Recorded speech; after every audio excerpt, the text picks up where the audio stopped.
दौंड येथील कला केंद्रातील गोळीबार प्रकरणामध्ये 4 आरोपींना अटक करण्यात आलेली आहे। गुन्ह्यात वापरलेले पिस्तूल आणि वाहन सुद्धा हस्तगत केले गेले।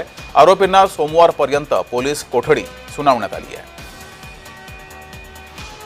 गुन्ह्यामध्ये वापरलेलं पिस्तूल आणि वाहन सुद्धा पोलिसांनी हस्तगत केलंय, तर 4 आरोपींना अटक केलेली आहे आणि त्यांना सोमवारपर्यंत पोलीस कोठडी ही सुनावण्यात आली आहे। कुणाच्या अंगावर नाही किंवा कुणी त्याच्यात जखमी नाही हे पोलिसांनी पण सांगितलं आणि आम्ही पण सांगितलंय तिथं।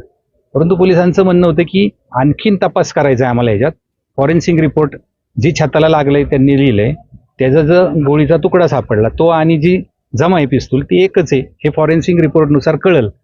दुसरा मुद्दा की जो फरार आरोपी म्हणलेत, परंतु आम्ही सांगितलं की फरार नाही, तो 3 वाजता हजर झालाय, तो थोडा लांब होता त्यामुळं हजर व्हायला उशीर झाला। कळलं की ते आलेले, फक्त ते कुठेतरी राजकीय त्यात व्यक्तिमत्व असल्यामुळं ते प्रकरण जास्त फेमस झालं, एवढाच इश्यू होता हे आम्ही कोर्टाला सांगितले।